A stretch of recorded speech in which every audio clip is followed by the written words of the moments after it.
Support. दोस्तों, आप लोगों ने मेरी वेरिकोज वेन के प्रीवियस वीडियो को काफ़ी पसंद किया, उसके लिए बहुत बहुत धन्यवाद। आप लोगों के मोस्ट रिक्वेस्टेड वीडियो में से एक है। बहुत सारे लोगों ने मुझे कमेंट किया कि मैडम वेरिकोज वेन के और कौन कौन से उपाय हैं, हम लोग इससे किस तरह से प्रिवेंट कर सकते हैं। तो आज का टॉपिक उसी के ऊपर है कि आज मैं इस वीडियो में आपको डिटेल में बताने वाली हूँ कि वेरिकोज वेन को हम लोग किस तरीके से प्रिवेंट कर सकते हैं, किस तरीके से बचा सकते हैं, सर्जरी के लिए हम इसको प्रिवेंट कर सकते हैं। तो आइए हम सब देखते हैं कि वेरिकोज वेन क्या होता है। जैसे कि मैंने आपको ऑलरेडी प्रीवियस वीडियो में एक्सप्लेन किया था कि वेरिकोज वेन जो कि मोस्टली पैरों में देखने के लिए मिलता है, इसमें क्या होता है कि हमारी पैरों की जो नसें हैं वो मोटी हो जाती हैं, पैरों में दर्द रहता है, नसें गुच्छेनुमा दिखने लगती हैं, स्पाइडर वेन भी जिसके कारण कहते हैं, नसों का रंग जो है वो ब्लू और पर्पल हो जाता है, स्किन में आप प्रॉपर्ली उसको देख पाओगे कि आपकी ब्लूइश डिस्कलरेशन स्किन के अंदर होने लगती है। तो ये क्यों होता है, हमारे दिमाग में आता है कि ये वेरिकोज वेन के होने के क्या क्या कारण हैं। Most important part is when. जैसा कि मैंने आपको बताया कि वेरिकोज वेन का मेन काम होता है इम्प्योर ब्लड को टुवर्ड्स हार्ट की तरफ लेके जाना, प्यूरिफाई करने के लिए। बट ड्यू टू सम किसी भी कारण से, ये पॉस्चर के कारण हो सकता है, कोई बीमारी के कारण हो सकता है, प्रोलॉन्ग स्टैंडिंग, सिटिंग या आपकी सीडेंटरी लाइफस्टाइल वेरिकोज वेन को कॉज कर सकती है।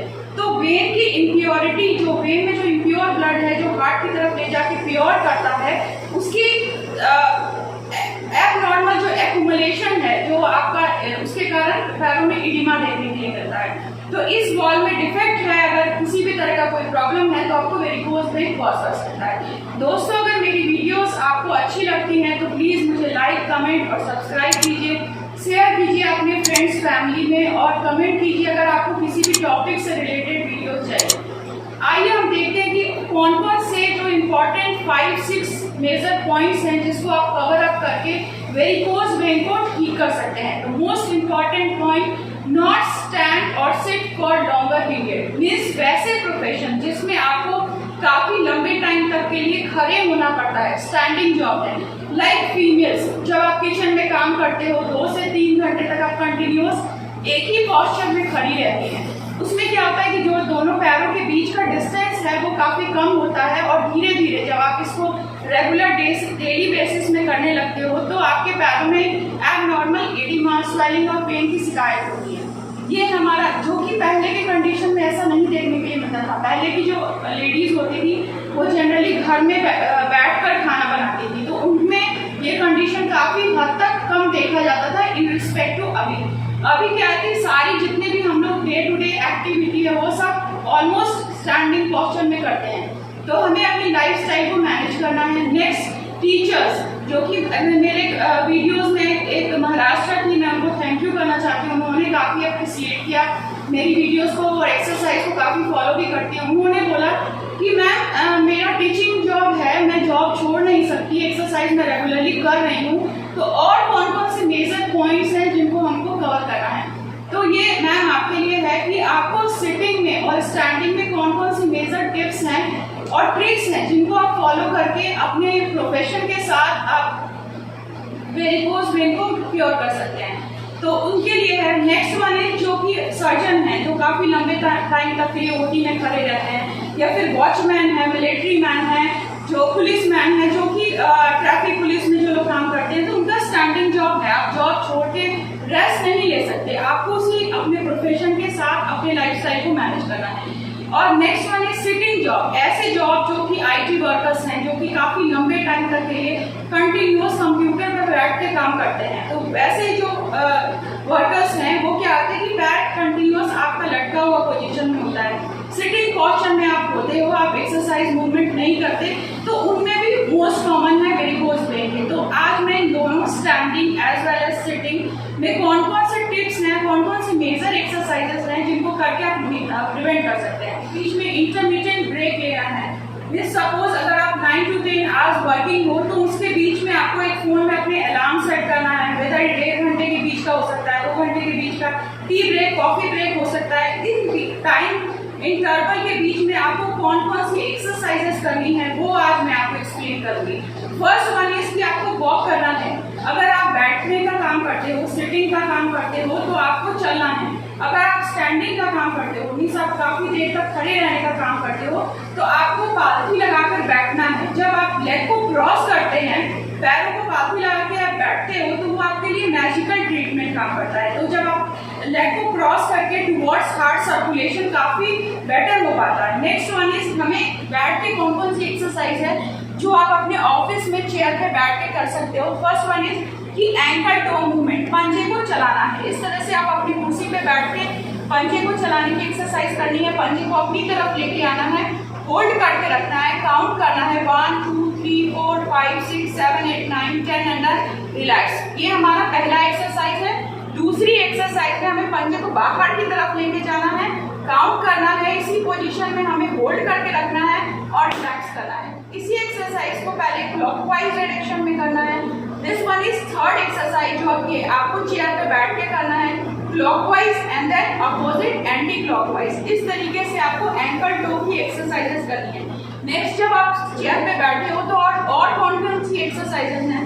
नेक्स्ट वन इज अपने घुटने को चलाना है। इस तरीके से आप कभी भी 10 to 15 रिपीटेशन में दिन भर में 5 से 10 साइकिल में एक्सरसाइज को कंप्लीट करते हो। तो इस तरीके से जब आप एंकल की एक्सरसाइज करोगे, साथ में नी की एक्सरसाइज करोगे, तो आपका सर्कुलेशन एक्यूमुलेशन नहीं होगा ब्लड का, एडिमा बनने से आप प्रिवेंट होगे और आपका सर्कुलेशन अच्छा रहेगा। तो इस तरीके से आप अपने सिटिंग और स्टैंडिंग का जो पॉस्चर है उसको मैनेज करना है। Next one is stocking. Stocking जो कंप्रेसिव स्टॉकिंग है, मैंने अपने प्रीवियस वीडियो में भी बताया था कि वो वेरिकोज वेन के लिए बहुत इंपॉर्टेंट होती है। स्टॉकिंग्स डिफरेंट वैरायटीज के होते हैं, डिफरेंट क्वालिटीज के होते हैं। According to amount and cost आप मार्केट में इजीली अवेलेबल है, आप उसको बाय कर सकते हो और आपको उसको डेली बेसिस पे पहनना है। मीन्स अगर सुबह नहाने के बाद आप उसको पहनोगे और रात को जब आप अपने ऑफिस से या वर्क से जब कंप्लीट रिलीव और रिलैक्स होगे, देन आपको अपनी स्टॉकिंग्स को रिमूव करना है। स्टॉकिंग पहनने से क्या फायदे हैं, क्यों पहनना चाहिए स्टॉकिंग। स्टॉकिंग पहनने से वो आपके स्किन को टाइटली होल्ड करके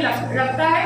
जैसा कि मैंने आपको अपने प्रीवियस वीडियो में बताया था कि वेरिकोज वेन की ये नेचर है कि वेन की एबनॉर्मल एक्यूमुलेशन होने लगता है अपने लोअर नेक में। तो वो चीजें बैक फ्लो, जो ब्लड का जो बैक फ्लो है उसको ये होने नहीं देता, टुवर्ड्स हार्ट प्रेशर बनाए रखता है पैरों में।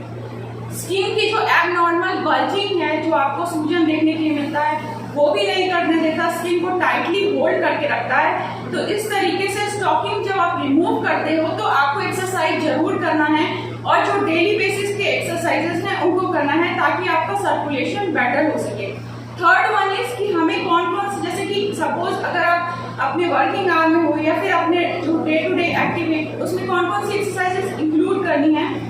थर्ड वन इज कि अपने पंजे को इस तरीके से उठाना है, पंजे को उठाना है, काउंट करना है 1 2 3 4 5 6 7 8 9 10, देन रिलैक्स। ये हमारा पंजे को रेज करना है and then relax, breathe in and then relax. ये क्या कर रहे हैं हम, टो को रेज कर रहे हैं, toes raise and coming back to their original position. Next one is heel raise, means हमें अपनी एड़ी को उठाना है और इसी पोजीशन में काउंट करना है 1 2 3 4 5 6 7 8 9 10 एंड देन रिलैक्स। इस एक्सरसाइज को आप कंबाइंड वे में भी कर सकते हो, मीन्स एक बार एड़ी दूसरी बार पंजा, फिर एक बार एड़ी दूसरी बार पंजा। इस एक्सरसाइज को साइकिल में करना है कि 10 से 15 साइकिल में 2 से 3 बार में करना है। ठीक, इस एक्सरसाइज के साथ अगर आप ब्रीदिंग एक्सरसाइज करोगे, लोअर लिम्ब की एक्सरसाइज के साथ अगर आप ब्रीदिंग एक्सरसाइज को करोगे तो उसके सर्कुलेशन में काफी इंप्रूव होता है। इसमें क्या करना है कि लोअर लिम्ब के कोऑर्डिनेशन के साथ अपर लिम्ब का भी करना है कि हमें जब एड़ी उठा रहे हैं तो breathe in and then raise your shoulder, breathe out, फिर से करेंगे। इस तरीके से आपकी काफ मसल्स और हैमस्ट्रिंग स्ट्रेच होगी, जो आपकी एबनॉर्मल जो ब्लड का पुलिंग है वो रिड्यूस होगा और आप लोअर लिम्ब में काफी रिलैक्स महसूस कर पाओगे। जो एबनॉर्मल पेन है वो काफी हद तक कम होगा। तो इस तरीके से आपको एक्सरसाइज करनी है। Next exercise is squatting exercise. Squatting means आप जिस भी पोजीशन में हो, वेदर आप मेट्रो में हो, बस में हो, ट्रैवल में हो, कहीं पे भी आप जा रहे हो, आपके पास टाइम का शॉर्टेज है, तो आप एक ही पोस्चर में एक्सरसाइज इजीली कर सकते हो। जिसमें मैंने पहले बताया कि पंजा ऊपर, हील ऊपर करना है। नेक्स्ट वन इज हाथ को ऊपर करना है, थर्ड वाले में हमें क्या करना है कि पंजे और हील के साथ स्क्वेट करना है। इसी पोजीशन में हमें स्क्वेटिंग करना है, मीन्स हाफ थोड़ा बेंड करना है, देन रिलैक्स, इसके साथ ब्रीदिंग करना है। नेक्स्ट जो पार्ट है वो नेक्स्ट जो पॉइंट है उसमें मैं आपको बताऊंगी पोजीशनिंग। पोजीशनिंग जो है वेरिकोज वेन के पेशेंट के लिए मैजिकल ट्रीटमेंट की तरह काम करता है। ये बहुत ही प्रॉमिसिंग थेरेपी है जिसमें योगा आसना को इंक्लूड किया गया है। तो योगा और आसना जिसको हम लोग कहते हैं उसको एक्सरसाइजेस के फॉर्म में पोजेस के रूप में बताया गया है। तो आइए हम लोग सीखते हैं कि कौन कौन से पोजेस हैं और एक्सरसाइजेस हैं जो कि वेरिकोज वेन में हमें करना है।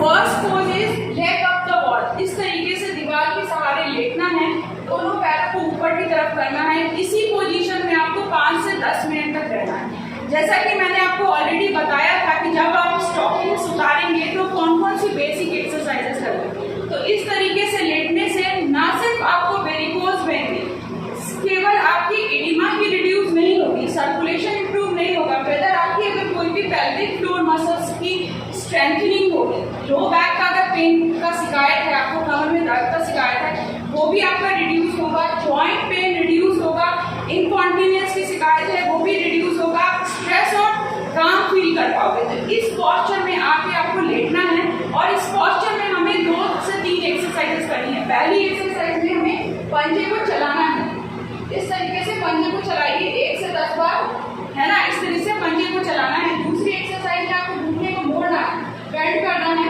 फिर सीधा घसीटते हुए दीवार के सीधा लाना है, फिर से मोड़ना है, सीधा करना है। ये हमारा दूसरा एक्सरसाइज है। थर्ड एक्सरसाइज में एक एक करके पैरों को बाहर की तरफ लेके आना है। इस तरीके से आपको वॉल के स्लाइड के साथ आपको 3 एक्सरसाइज को कंप्लीट करना है। Next exercise is bridging exercise, जिसको कि हम लोग सेतु बंद आसन भी कहते हैं। इस एक्सरसाइज में आपको सीधा चित्त लेटना है। नेक्स्ट आपको घुटने को अपनी तरफ समेटना है या घुटना मोड़ना है। फर्स्ट थिंग इज कि अपने पेल्विक को रेस करना है, कमर को उठाना है। सेकंड पॉइंट इज हमें चेस्ट को रेस करना है ना, हमें अपनी गर्दन को उठाना नहीं है, अपर बॉडी और बैक को रेस करना है। ब्रिज नुमा मीन्स ब्रिज की तरह हमें बनाना है एंड हाथों को वॉल के दीवार के सपोर्ट में लेके रखना है, फेस करना है इस तरीके से। तो आइए हम देखते हैं कैसे करना है। पहले आप अपने कमर को उठाइए,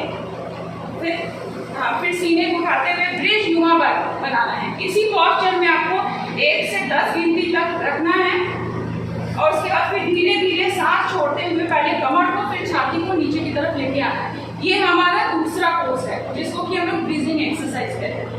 थर्ड पोज इज पवन मुक्तासन, जिसको कि हम लोग नी टू चेस्ट एक्सरसाइज भी कहते हैं। मीन्स अपने घुटने को चेस्ट तक लेके जाना है एंड वापस अपने ओरिजिनल पोजीशन में लेके आना है। इस एक्सरसाइज को आपको दोनों घुटने के साथ में भी करना है और ऑल्टरनेट भी करना है। पहले एक घुटने को छाती तक लेके जाना है, देन दूसरे घुटने को अपनी छाती तक लेके जाना है। तो आइए हम देखते हैं एक्सरसाइज को कैसे करना है। आप कंफर्टेबल पोजीशन में होंगे, घुटने को मोड़ना है एंड देन धीरे धीरे धीरे घुटने को छाती तक लेके जाना है। इस पोजीशन में हमें होल्ड करना है, काउंट करना है 1 2 3 10 एंड देन रिलैक्स करना है। ये हमारा फुल नी टू चेस्ट है। अब हम इसे ऑल्टरनेट करेंगे 1 बाय 1। पहले आप इस तरीके से होल्ड करना है, breathe in and then relax and breathe out. ये हमारा थर्ड एक्सरसाइज है। Fourth pose is boat pose. Boat means हमें नाव के आकार में अपने स्पाइन को कर्व करके रखना है। पैरों के साथ अपर लिम्ब का कोऑर्डिनेशन बहुत इंपॉर्टेंट होता है।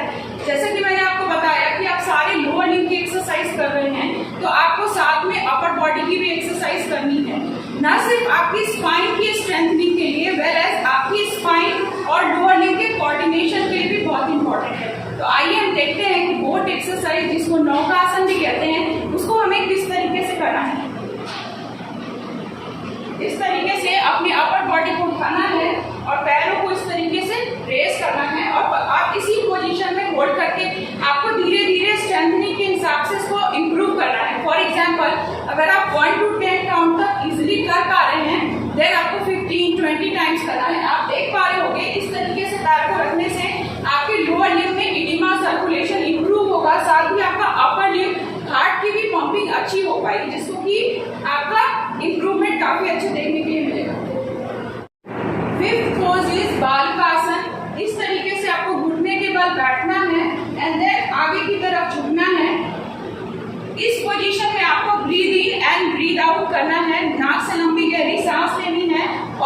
छोड़ना है। इस पोजीशन में आपको एटलीस्ट 10 to 20 टाइम्स तक होल्ड करके रखना है, then breathe out and come original position.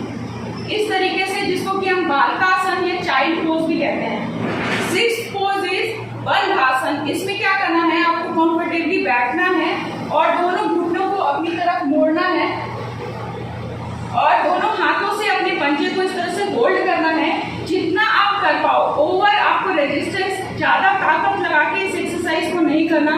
Comfortably आप जितना कर पा रहे हो उतना एक्सरसाइज को करना है। इसी पोजीशन में पहले लिम्ब को रिलैक्स करना है, इस तरीके से रिलैक्स करना है, जो कि बटरफ्लाई एक्सरसाइज भी इसको कहते हैं। पहले हमें इस तरह से इसको रिलैक्स करना है, देन वापस अपने ओरिजिनल पोजीशन में लेके आना है। ये हमारा फर्स्ट एक्सरसाइज है बंधासन में। नेक्स्ट वन इज आपको इस तरीके से पैर को मोड़ के रखना है, होल्ड करके रखना है 5 से 10 मिनट तक। तो ये पोजेस आपको अडॉप्ट करनी है। और लास्ट पोज में पेशेंट कंफर्टेबल सिटिंग पोजीशन में होगा। देन अपने हाथों को सीधा उठाना है इस तरीके से सामने की तरफ और अपने पैर को भी हाथ के सामने लेके आना है और इस तरह से टच करने की कोशिश करनी है, होल्ड करना है इसी पोजीशन में।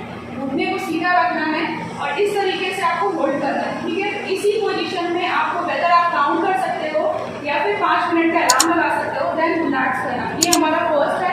सेकंड में आपको सेम दूसरे पैर का भी करना है, सीधा इसको घुटना सीधा करना है एंड देन रिलैक्स। ये हमारा 7th पोजीशनिंग है, जो कि आप इसको फॉलो करके वेरिकोज वेन को प्रिवेंट करते हैं।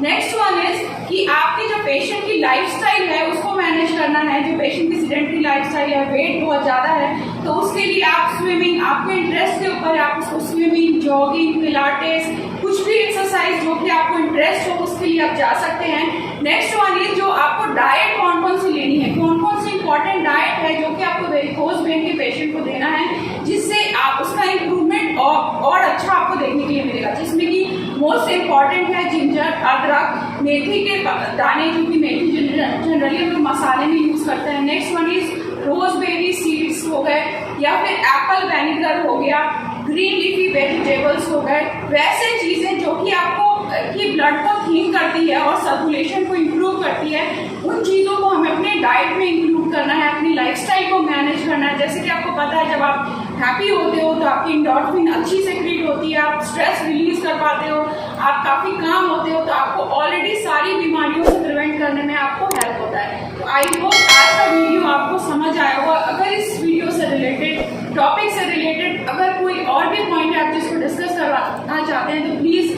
मेरे वीडियो में कमेंट कीजिए, लाइक कीजिए, सब्सक्राइब कीजिए। I hope you like this video. Thank you.